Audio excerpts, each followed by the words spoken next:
Amigas, amigos, muy buenas noches. Soy el doctor Antonio González Montes, profesor de la Facultad de Letras de la Universidad de San Marcos y miembro de número de la Academia Peruana de la Lengua. El motivo que nos convoca hoy es celebrar el cumpleaños del gran escritor hispanoamericano, el gran escritor del mundo, Óscar Hahn, a quien no tengo personalmente el placer de conocer, pero la vida, que es maravillosa y que nos lleva por distintos caminos, me dio la oportunidad de conocer algunos de esos libros, de los cuales hablaré también esta noche. Pero antes quería señalarle que Óscar Hahn, no recordar, porque hay muchísima gente que sigue a este gran escritor. Óscar Hahn nació en Chile, y como un 5 de julio, como el día de mañana, pero tiene vínculos peruanos porque su abuela, me parece que una de sus abuelas nació en Tacna, vivió en Tacna, de ahí se trasladó a Chile y luego nació Óscar y bueno, la familia se quedó ahí a residir. Los años pasaron y Óscar ya de joven, ya con una formación académica, intelectual y un gran vuelo poético, se vino a Arica, ¿no? Y trabajó allí de manera que tenía un contacto muy cercano con el Perú, con Tacna, tenía amigos ahí, poetas como Livio Gómez apreciaban ya su obra. Y bueno, diríamos que comenzó muy joven él, un libro, ¿no? Que tenemos aquí en esta edición de sus libros de su poesía completa, un libro que se llama Esta Rosa Negra, ¿no? Y el año 61, 1961, ganó un Premio Nacional de Literatura de Chile. Y bueno, ya digo, es un hombre de estos tiempos. Lo saludamos desde aquí con mucho respeto, con mucho cariño. Y a esta celebración por su cumpleaños queremos agregar también la celebración, y esto da más sentido a esta reunión, la celebración de un libro que él publicó hace exactamente 20 años. Me refiero a su libro que se llama Magias de la Escritura, y acá se los muestro a ustedes. Ahí está esta carátula, ¿no? Y fue publicado por la editorial Andrés Bello. Y también llegué a este libro de manera casual. Entre los libros que había en la casa, en la biblioteca, me encontré con este libro verdaderamente maravilloso. En la faceta, una de las grandes facetas de Óscar Hahn es la de ser un gran crítico literario, con una capacidad de leer y de escribir acerca de diferentes temas, acerca de diferentes autores, que tiene una vasta cultura que abarca a los autores clásicos antiguos y luego a todos los escritores posteriores de todo el mundo, ¿no? Principalmente de la literatura occidental, y él se integra integra en su obra esta riquísima tradición, la que sumaremos también, por cierto, en primer lugar, la tradición de su propio país, Chile, territorio de grandes poetas a quienes ustedes conocen perfectamente. Chile es el único país, me parece, en América que tiene 2 premios Nobel, Gabriela Mistral y Pablo Neruda. Muy bien, entonces este libro hermoso, maravilloso, para todos nosotros los lectores que nos interesa mucho leer y disfrutar de las obras literarias, pero también es muy importante, es un refuerzo maravilloso, las palabras que diga o que escriba un crítico que revele sapiencia, sabiduría, que sepa atraer al lector. Y ese es el caso de este libro, que además está prologado por un gran escritor chileno, a quien sí conocemos personalmente, don Pedro Lastra, distinguido académico, escritor, que hace un brevísimo prólogo de este libro y señala que es de los muy pocos que ha leído con una fascinación, que es también lo que me ha ocurrido a mí. Este libro es un libro de crítica literaria, pero puede ser leída no solamente por quienes son críticos literarios o especialistas en literatura, sino que yo diría, este es un libro que debe leer toda persona interesada en la vida, en la muerte, en la trascendencia, en el amor, etc., en todo aquello que tiene que ver con la condición humana. El libro, hemos dicho, se llama Magias de la Escritura. Y yo quisiera leer unas pequeñas líneas de lo que dice él acerca del sentido que tiene este libro. Dice lo siguiente, Oscar Hahn: uno de los mecanismos aptos para poner en circulación determinadas protestas, escapando eventualmente a los riesgos del censor, es lo que podríamos llamar las magias de la lectura. Ojo con esta idea, que es la idea que guía también nuestra aproximación a él. Dice, toda obra literaria, todo producto de la escritura, se constituye a partir de la acción que el texto ejerce sobre el lector. Pero es bueno recordar también que dicho fenómeno simultáneamente es el resultado de la influencia que el lector ejerce sobre el texto. Entonces, diríamos, es la concepción del trabajo que hace Oscar Hahn, esta concepción según la cual el texto influye sobre el lector tremendamente. Pero de modo simultáneo también el lector ejerce una influencia en el texto, y eso es un enriquecimiento maravilloso, porque significa el encuentro de dos mentes, de dos inteligencias, de dos seres humanos a través de este objeto maravilloso que es el libro. Para mí que un libro es como un viaje por el país de las letras, como dijo alguna vez también García Márquez en una conferencia. El libro está dividido en dos partes y agrupa un conjunto de ensayos sobre autores importantísimos y con unos enfoques maravillosos, extraordinarios, fascinantes, inteligentes, lúdicos y escritos con brillantez y claridad y profundidad. En una primera parte que se llama precisamente Magia de la Escritura,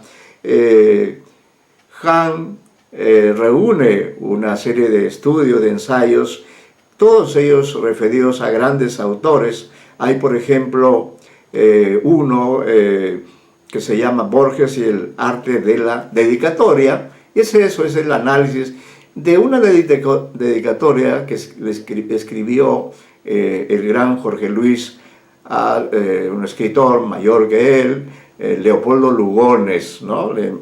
Hace una dedicatoria en su libro El Hacedor. Y dice Oscar Hahn que, diríamos, con esta dedicatoria está Borges creando un nuevo género, que es el de las dedicatorias, que podría servir luego para formar un libro con ese tipo de textos, de dedicatorias, y esta dedicatoria de Borges podría encabezar perfectamente. Este es un texto en el cual Borges, en la dedicatoria, imagina entrar a la biblioteca donde está Leopoldo Lugones y entregarle un libro suyo a él para que lo lea, para que aprecie esta obra del joven Jorge Luis, ¿no? A partir de esa situación es que Oscar Hahn hace un análisis maravilloso, revelador de la originalidad de Borges, de ese juego entre la realidad y la ficción, entre el sueño y la vigilia, y al mismo tiempo esa unión de estos dos escritores argentinos que, como bien dice Kahn, con el tiempo, o en la dedicatoria se dice que con el tiempo pues la gente creerá que esa escena, que es una escena ficticia en realidad, la gente creerá que eso sí ocurrió y que efectivamente ambos escritores compartieron ese tiempo, compartieron esa situación, ¿no? Luego también hay otro artículo brillante, Golem y Vanidad, en dos textos de Borges. Allí también habla de esta figura del golem, que es un simulacro, una suerte de embrión, ¿no? De lo que es luego el ser humano, o un ser creado por alguien que puede ser Dios, o la propia naturaleza. Entonces analiza todo este tema de el simulacro, de los seres que se han creado a partir de esta idea de que alguien los inventó y luego dio un soplo divino, y estos seres echaron a caminar por el mundo y participaron de historias diversas. Esos dos textos están dedicados a Borges. Luego hay otro dedicado a Alfonso Reyes y Jorge Luis Borges, ¿no? Que supongo que fueron amigos, que se conocieron. Como ustedes recuerdan, Alfonso Reyes es un gran ensayista mexicano, y bueno, y Jorge Luis, ya ustedes son lectores de él, no necesito recordarlo, pero lo que nos muestra aquí es el paralelismo que se da, y este es un mecanismo muy interesante que maneja Oscar Hahn, entre la vida de estos personajes, y que consiste en que ambos que destacaron en un determinado género literario, de pronto pasaron a otro género literario de manera eventual, pero este tránsito hacia el otro género literario significó de pronto un nuevo interés por esta creación en otra forma que no era la que sus lectores habían estado acostumbrados a frecuentar, a leerlos. Entonces habla de cómo Alfonso Reyes, que es un ensayista brillante, ¿no? Especialmente a los jóvenes que quizá no lo conozcan mucho, es un erudito, tradujo las obras homéricas al español. Bueno, tiene un libro que también se puede leer, que es La experiencia literaria, y luego tiene una serie, un erudito, un gran humanista, un extraordinario ensayista, que de pronto se le ocurre hacer un cuento fantástico que se llama La Cena, ¿no? Entonces ese artículo está dedicado a analizar ese cuento maravilloso, que es un cuento fantástico, que plantea precisamente el tema de la verdad y la ficción, el tema de la vida y la muerte de un personaje que ha sido invitado a una cena, ¿no? Entonces ese cuento también es parte de la obra, encandiló a los lectores, y de ese modo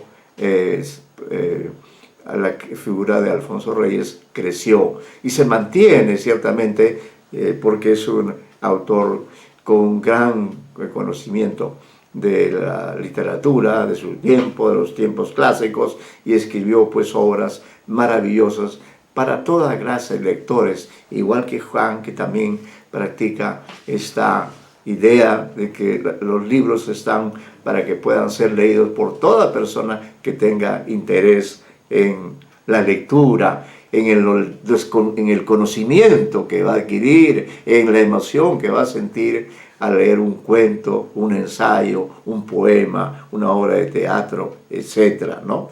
Claro, el tiempo no me va a dar para hablar de todos y cada uno de los ensayos, pero sí les recomendaría, por ejemplo, ahora hay mucho interés por lo fantástico, por la literatura fantástica, de pronto ha cobrado un poder tremendo. Entonces, en relación con ese tema, hay un maravilloso y muy útil ensayo que es citado, como dice el doctor Pedro Lastra, por todos los interesados en el cuento fantástico. El artículo se llama precisamente El cuento fantástico hispanoamericano, precursores y maestros. El ensayo demuestra el gran conocimiento que tiene Han de todo el desarrollo de esta literatura, de este género que es el cuento fantástico, ¿no? Digo, esta sabiduría que tiene como lector y escritor y que la vuelca en este artículo que, como repito, es de gran interés, de gran utilidad para todos quieran incursionar efectivamente en esto que ahora es también una opción válida y que le hace la competencia leal, creo, a la literatura llamada realista, aunque en realidad ambas tienen muchos elementos en común, son variantes, al final podríamos decir la una y la otra son parte de lo mismo, ¿no? Luego también habla de un escritor, Julio Herrera y Reise, o el indiscreto encanto de lo cursi, ¿no? Julio Herrera y Reise es un magnífico poeta uruguayo, muy original, de alguna forma dentro de algunas de sus facetas, pues según Han puede ubicársele dentro de esto que se llama lo cursi, ¿no? Lo vanidoso, lo banal, ¿no? Y yo recuerdo que cuando yo comenzaba a leer a Vallejo hace muchos años, se citaba a Julio Herrera Reise, un escritor conocido ya de esos tiempos, y que Herrera Reise habría influido en Vallejo. Y creo que es cierto, ¿no? Que esa vanidad que supuesta de Herrera Reise en realidad esconde una gran calidad poética, y ciertamente creo que es una prueba de la influencia que le dio a César Vallejo, un escritor también muy abierto y que comparte con Oscar Han la pasión por el tema de la vida y de la muerte, ¿no? Hay dos magníficos artículos sobre otro gran escritor chileno que es Vicente Huidobro, o La voluntad inaugural, ¿no? Esa pasión que tiene este escritor por mostrar en la poesía algo nuevo, algo distinto, el vanguardismo, ¿no? Y que de esa manera pues ejerce una influencia y tiene poemas, textos de gran calidad, ¿no? Y claro, no podría faltar en un texto, en un libro como este, algunas palabras sobre Pablo Neruda, el grande. Cuenta Oscar Han que él tuvo oportunidad de conversar con Pablo Neruda, y que este famosísimo poeta lo trató muy bien y se interesó por sus textos, le dio buenos consejos, y entonces Oscar Han sintió que esas 2 horas en realidad pues sí había habido un encuentro pleno entre estos dos escritores que siguen dialogando porque son parte de nuestra literatura. Y habla sobre las 4 estaciones del alma, ¿no? Es un planteamiento sobre, digamos, el tema del amor que supuestamente pasa por estas 4 estaciones del alma. Entonces, la lectura de este texto les va a enriquecer muchísimo acerca de cómo va evolucionando el tema amoroso en la poesía de Pablo Neruda. Y luego viene esta segunda parte que se llama pretextos, ¿no? Pretextos. Y hay un artículo muy bonito que inaugura esta sección que se llama precisamente Magias de la lectura, ¿no? Las magias de la lectura. Y alude a esa idea que ya hemos expresado antes, la idea según la cual la obra literaria se hace plena, se hace algo viviente, algo que conmueve precisamente cuando logra influir en el lector. El lector se convierte en el coautor, en el cómplice, ¿no? Y de este modo, como dice Han, de este modo también entonces el texto se ve influido, se ve de alguna forma impactado o visto desde otra perspectiva, se ve pues conmovido también por la pasión con la que el lector ha leído ese texto, ¿no? Eso es también lo que ocurre con Oscar Hahn. Bueno, luego habla, por ejemplo, de un poeta que yo no conocía, pero es interesantísimo este artículo sobre fisonomía de Pessoa Baylis, ¿no? Un poeta que vivió entre los años, vivió muy poco, pero en ese poco tiempo realmente, vamos a ver si hay acá unas líneas en este libro, 153, un poeta realmente digno de ser leído, ¿no? ¿Por qué es importante para Oscar Hahn la figura de Pessoa Baylis? Lo dice, y leo lo que dice el maestro Hahn. Dice, el primer poeta chileno que consigue establecer una voz propia de fisonomía indiscutible es Carlos Pessoa Baylis. Aunque nace a la vida literaria bajo el signo de un romanticismo con vocación modernista, ya a la altura de 1900 se observan algunos rasgos que indican un cambio de dirección. Crucial fue la incorporación de Pessoa Baylis a la poesía popular urbana que narraba y comentaba en verso los hechos noticiosos del día. Algo muy interesante pues que este escritor combinaba o hacía poesía con los hechos cotidianos, de manera que hacía a la vez literatura y periodismo, las noticias. Esa era la materia con la cual trabajaba realmente este hombre maravilloso, cuyo seudónimo era Juan Mauro Bio Bio, y entonces el maestro Hahn tiene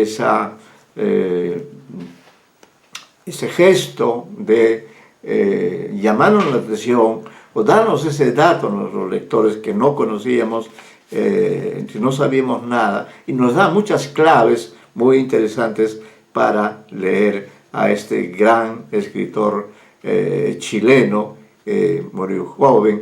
Y hay una parte muy interesante donde compara, por ejemplo, a Pessoa Baylis con el escritor Manuel Gutiérrez Nájera, ¿no? Entonces se establece cómo estos dos escritores se parecen en la forma como escriben, pero que tienen semejanzas, pero que esas semejanzas son también, digamos, una prueba de la diferente manera de ejercer la poesía que tiene uno y otro escritor. Gutiérrez Nájera es uno de los grandes de la poesía modernista, y de allí bebe también pues este escritor chileno Carlos Pessoa Baylis, ¿no? Uno de los primeros artículos que yo leí de este libro, porque aquí habla el maestro Oscar Hahn, habla de Carlos Germán Belli, del gran poeta peruano Carlos Germán Belli, de la generación del 50, y el nombre del artículo es maravilloso porque dice, ese rico amanuense del Perú. Vean ustedes esa expresión, ese rico amanuense del Perú. Un amanuense, el que escribe, ¿no? Escribe por encargo de alguien en un congreso, toma notas, toma apuntes, y allí se detiene Oscar Hahn en la lectura, en el análisis de maravillosos poemas de cómo en la poesía de Carlos Germán Belli se mezcla, digamos, lo medieval, ¿no? El barroco, con la modernidad, ¿no? Y hace esa combinación extraordinaria, ¿no? Maravillosa, y Por ejemplo, acá leo un breve, maravilloso poema de Carlos Germán, analizado por Han, que dice, papá, mamá, para que yo, Pocho y Mario sigamos todo el tiempo en el linaje humano, ¿cuánto luchasteis vosotros, a pesar de los bajos salarios del Perú?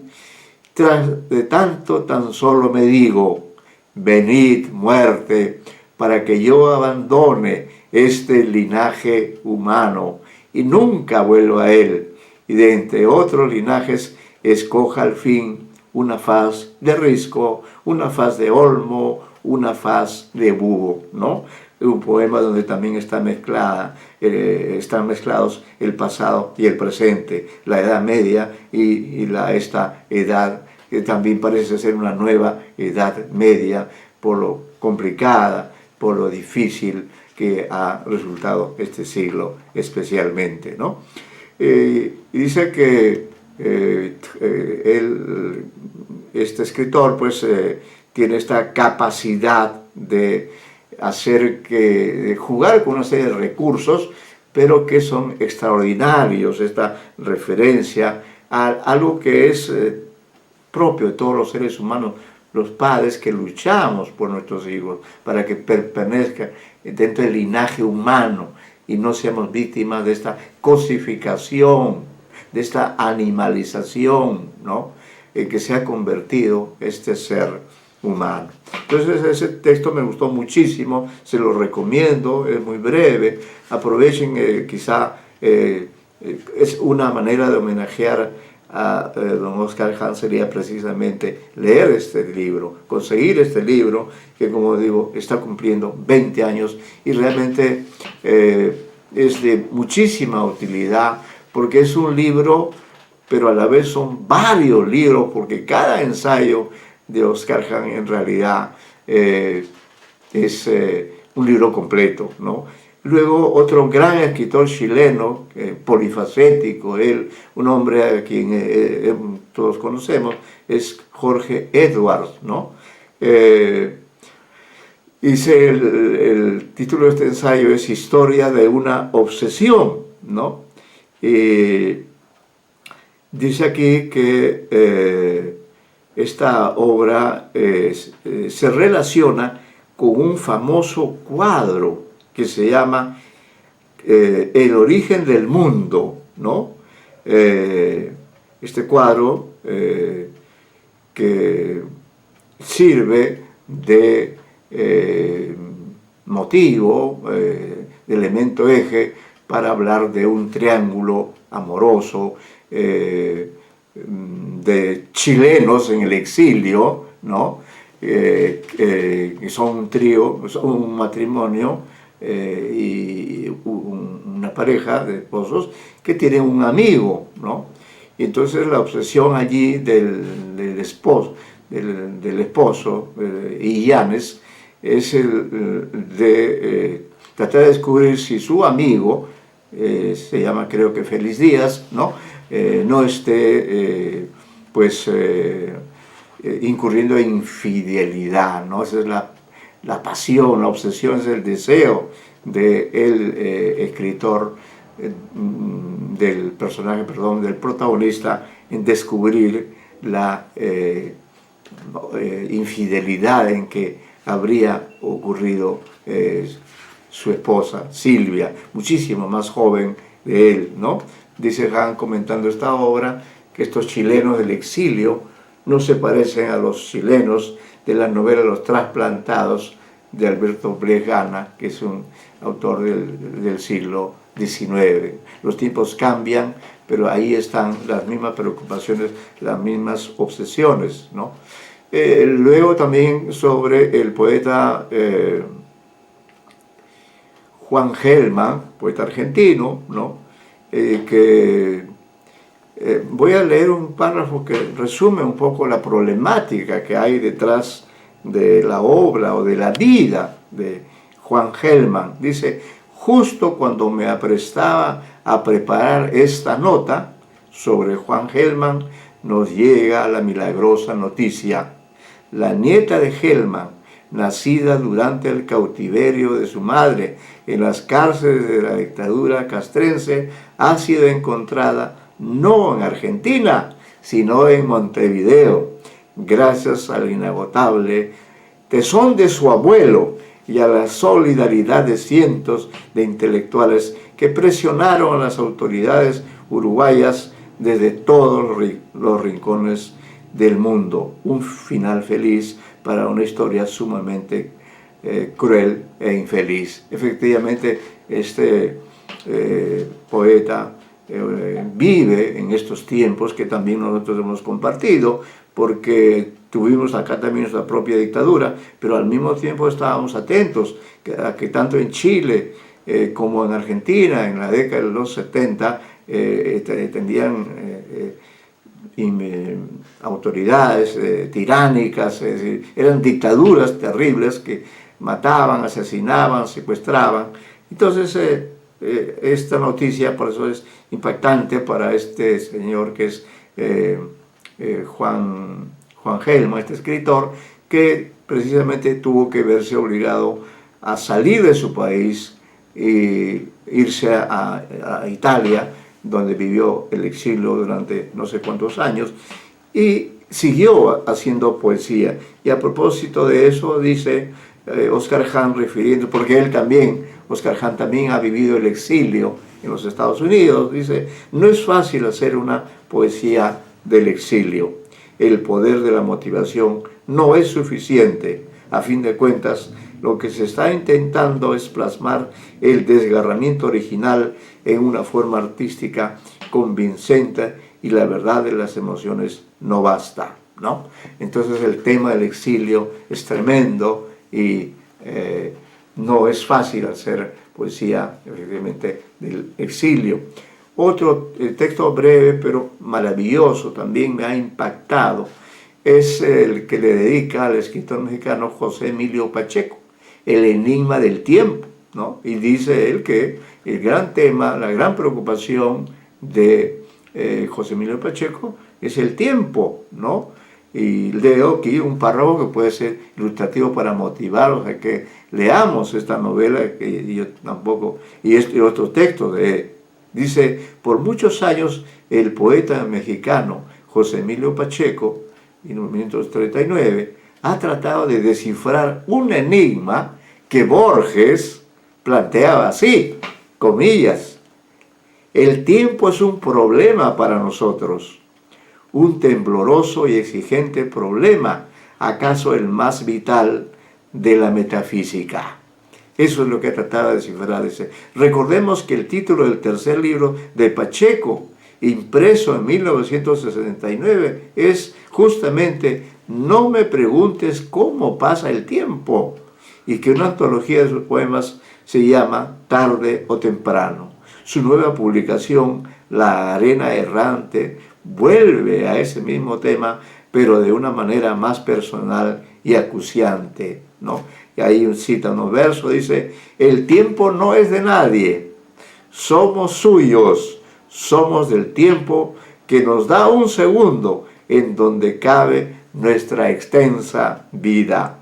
Ligada al tiempo que nos desgasta, pero que no poseemos, está la muerte, lo único que el ser humano puede llamar de verdad suyo. Qué maravilloso es efectivamente el tema del tiempo. Nosotros estamos en el tiempo, vivimos en el tiempo, pero no sabemos qué cosa es el tiempo. Las obras literarias nos enseñan eso, ¿no? Precisamente muchas de ellas a tratar de hacernos entender que el tiempo es algo que fluye, y que gracias a la magia de la literatura y al trabajo de críticos como Oscar Hahn, podemos de alguna forma entender que nosotros estamos en los tres tiempos, o que como seres humanos debemos estar en los tres tiempos, porque estamos viviendo un presente, este presente en el cual yo estoy hablando acerca del tiempo, ¿no? Pero a la vez yo ciertamente tengo que recordar mi pasado, ¿no? Como dice por allí, recordar que fui niño, y ese niño que fui existe o ya no está, ¿no? Esos interrogantes se plantean precisamente en esta obra de José Emilio Pacheco, que, como repito, es extraordinaria, ¿no?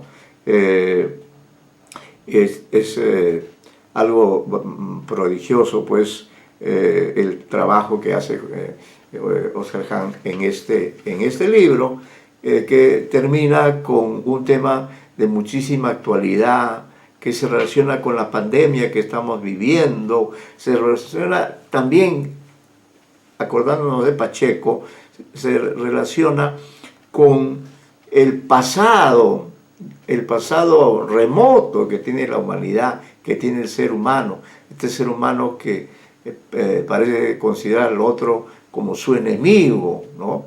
Como su rival, como su víctima. Fíjense cómo comienza con este tema, y a partir de él establece un pequeño recorrido por obras que han tratado de este tema, pero que comienzan con esta información que nos motiva a interesarnos más por este tema, que ciertamente se basa también en hechos históricos. Dice, cuenta la leyenda que en un pasado remoto, todas las civilizaciones existentes fueron aniquiladas por una guerra nuclear. Los pocos seres humanos que consiguieron sobrevivir se escondieron en profundas cavernas que los protegieron del exterminio. Sin embargo, sufrieron un shock de tal magnitud que borraron de sus genes toda memoria de la hecatombe. De siglo en siglo y de generación en generación, los herederos de esos amnésicos sobrevivientes construyeron el mundo de nuevo, como si la historia universal nunca hubiera ocurrido, y de nuevo descubrieron la pólvora y la fisión nuclear y la radiactividad, y en agosto de 1945 volvieron a arrojar bombas atómicas, esta vez sobre Hiroshima y Nagasaki.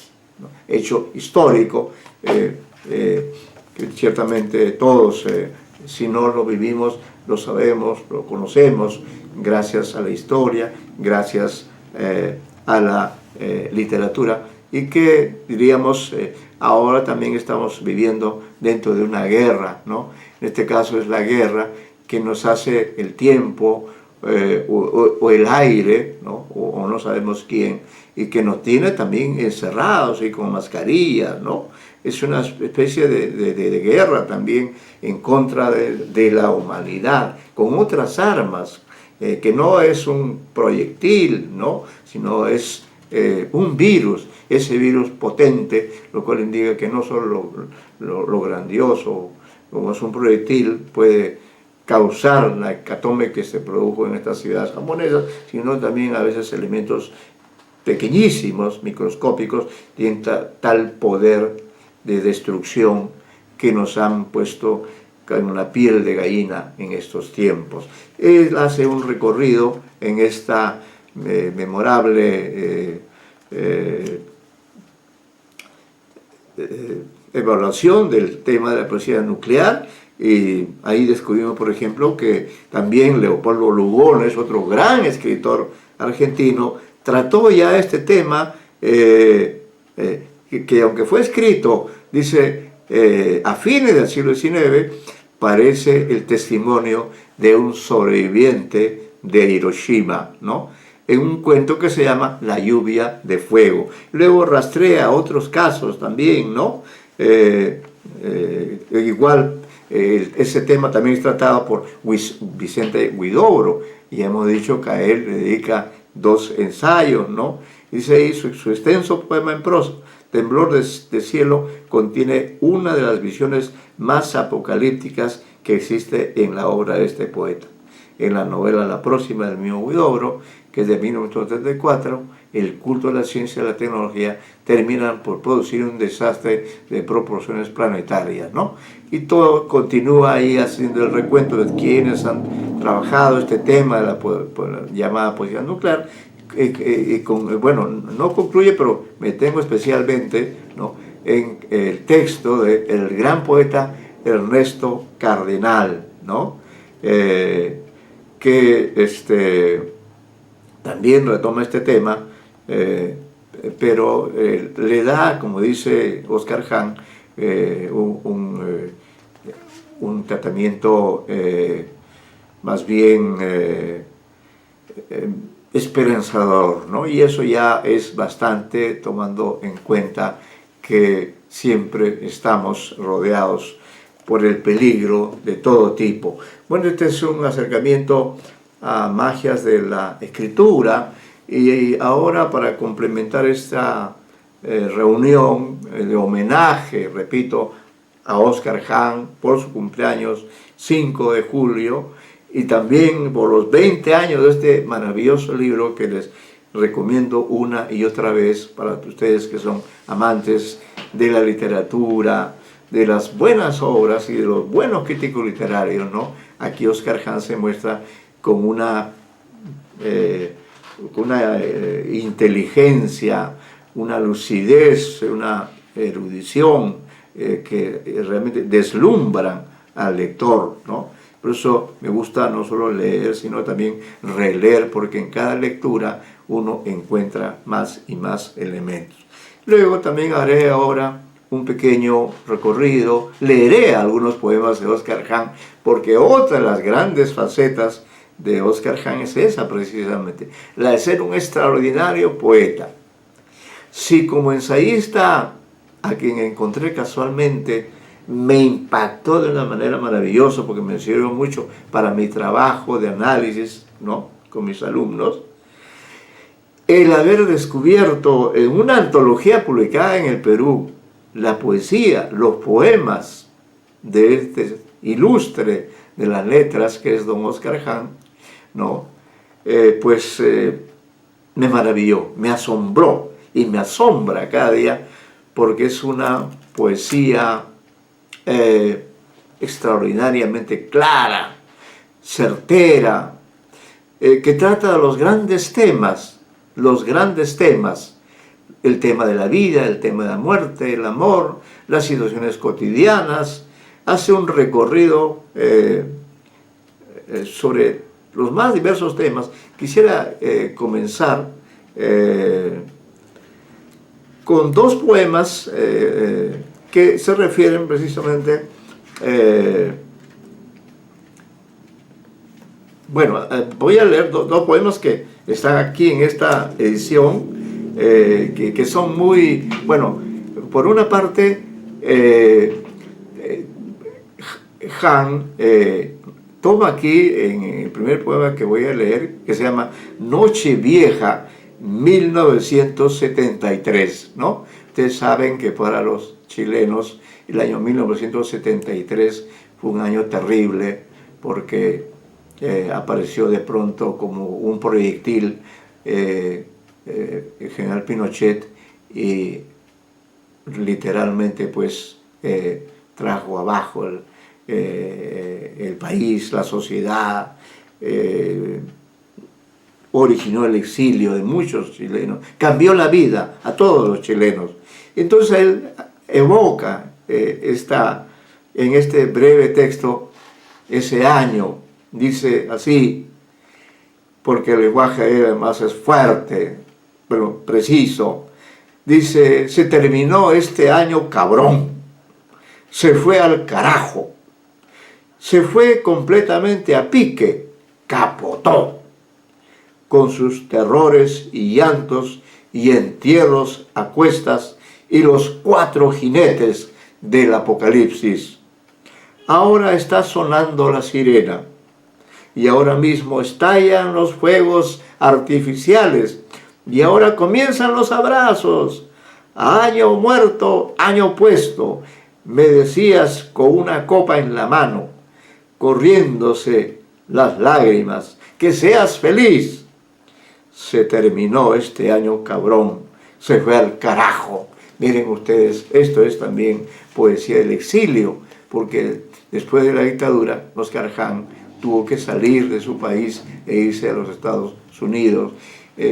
donde ejerció como profesor muchos años y es muy reconocido también en ese campo, ¿no?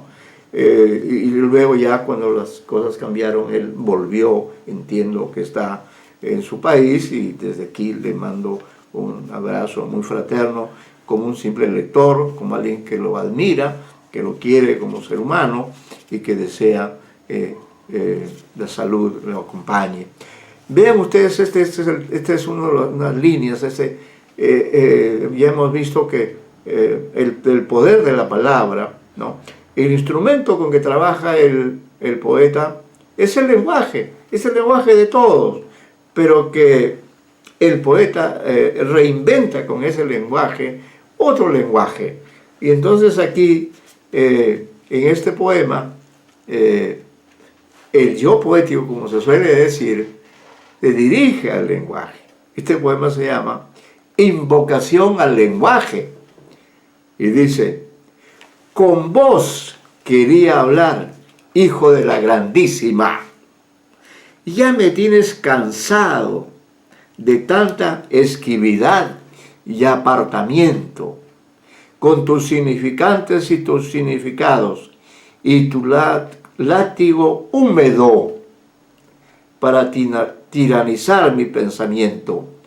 Ahora te quiero ver, hijo de la grandísima, porque me marcho al tiro al país de los mudos y de los sordos y de los sordomudos. Allí van a arrancarme la lengua de cuajo, y sus rojas raíces colgantes serán expuestas, adobadas en sal, al azote furibundo del sol. Con vos quería hablar, hijo de la grandísima, ¿no? Es un recurso de él comenzar y terminar con el mismo poema. Ahora vámonos a la página que está aquí, este poema, que se relaciona con el que acabo de leer porque alude a el arte poética, es decir, cómo considera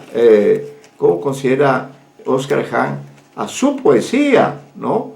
Cómo la considera de una manera fuerte, de una manera devastadora, diríamos así. Escuchen la lectura de este, es un soneto. Él trabaja con todo tipo de formas poéticas, ¿no? El soneto, el poema breve, el poema extenso, es decir, conoce todas las formas posibles de hacer poesía, pero acá ha recurrido a la forma del soneto. Dice así: la puta madre de mi poesía, la frígida, la virgen, la caliente, la que me pone cuernos en la frente, la que aprieta los muslos a porfía y no me suelta lo que yo querría, la flor de su hermosura irreverente, su corola que late noche y día, envuelta en llamas y en rocío ardiente, la que me engaña con cualquier vecino, con Rilke, con Pessoa, con Vallejo, la que traza en los astros mi destino, la beata, la gnóstica, la impía, la que pinta mis labios en su espejo, la puta madre de mi poesía, ¿no? Ese es precisamente el poema en el cual él habla de qué es para él la poesía. Y en esa misma línea, aquí me encuentro con un poema que se refiere también al hecho de escribir. Y miren ustedes la forma. En la poesía importante es la forma, la distribución de las palabras, el recurso a diferentes figuras que hay, que son parte de la tradición, y eso lo hace magistralmente Óscar Ján y logra realmente impactar, logra deslumbrar, hacer comprender realmente. El poema se titula ¿por qué escribe usted? Y dice: porque el fantasma, porque ayer, porque hoy, porque mañana, porque sí, porque no, porque el principio, porque la bestia, porque el fin, porque la bomba, porque el medio, porque el jardín, porque Góngora, porque la tierra, porque el sol, porque San Juan, porque la luna, porque Rambo, porque el claro, porque la sangre, porque el papel, porque la carne, porque la tinta, porque la piel, porque la noche, porque me odio, porque la luz, porque el infierno, porque el cielo, porque tú, porque casi, porque nada, porque la sed, porque el amor, porque el grito, porque no sé, porque la muerte, porque apenas, porque más, porque algún día, porque todos, porque quizá, ¿no? Entonces aquí vemos este poema también es una suerte de arte poética, muy reiterativo, todos los versos comienzan con el porque, ¿no?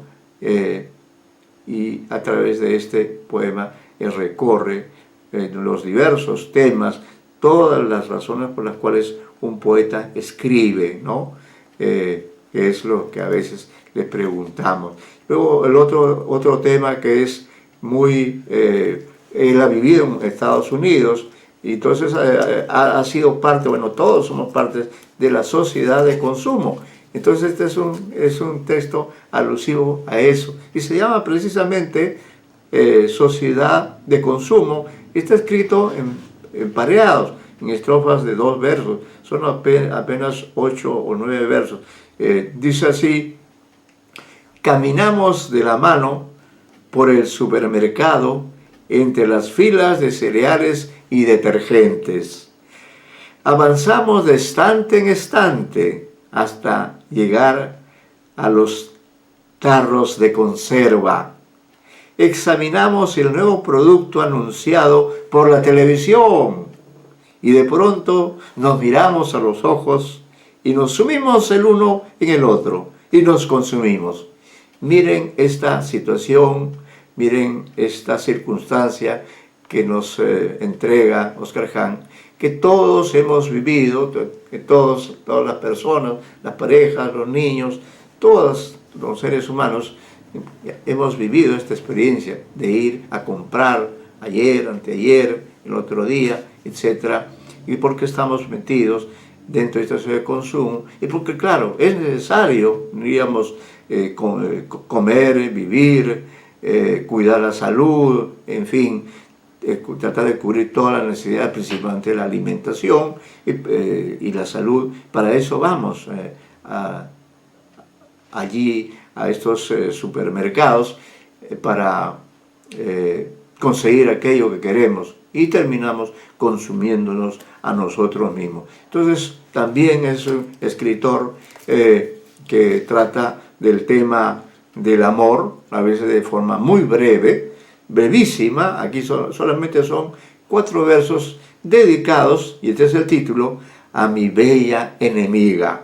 Y dice: no seas vanidosa, amor mío, porque para serte franco, tu belleza no es del otro mundo, pero tampoco es de este. Miren la ironía, miren la certeza, la contundencia de este poema.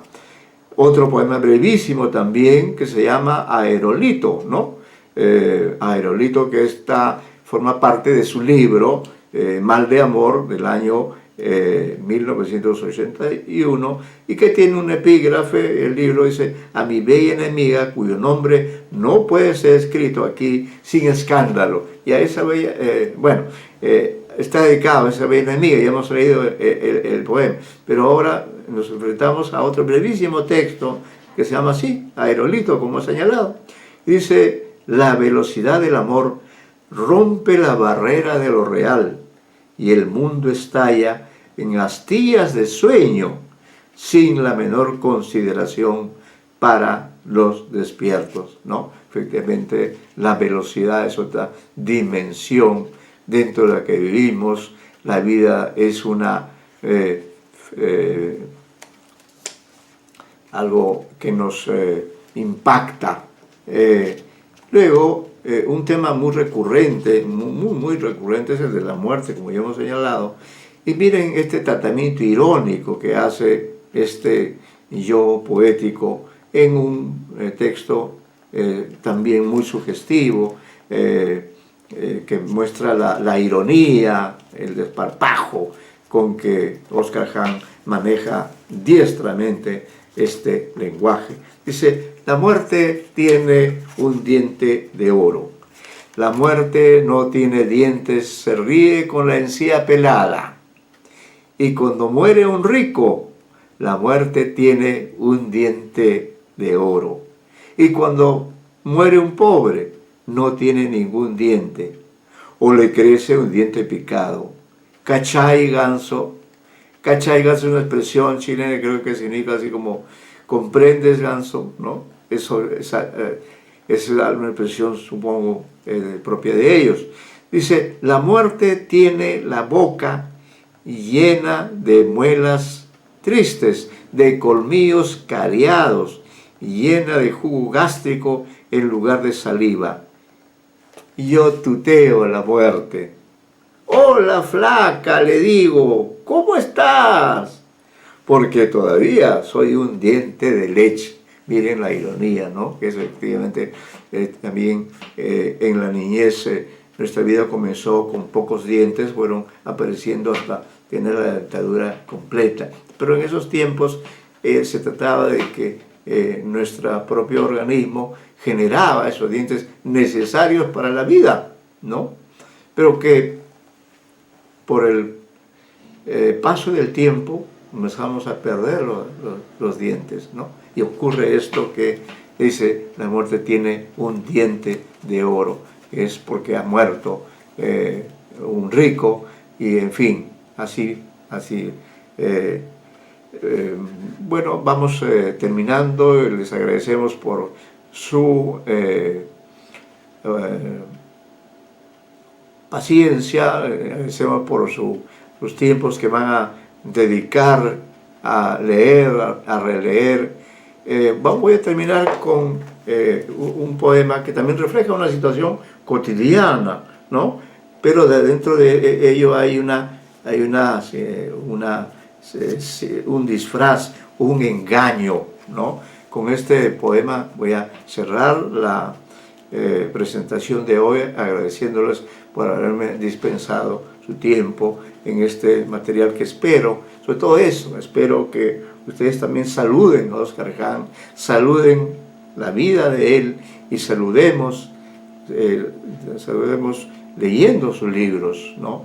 Celebrando a Magia de la Escritura, su libro de gran crítico literario, enorme, nada de complicado, todo es sencillo, todo transparente, no es como esos críticos pedantes que han recargado el lenguaje para analizar un texto, cuando el texto es algo sencillo, es algo transparente, ¿no? Miren ustedes cómo trata él el tema de la muerte, y con esto cierro mi presentación. Les agradezco por estos momentos del tiempo que hemos podido vivirlos con la magia de la poesía y de la crítica de este querido amigo a quien le envío un cordial saludo.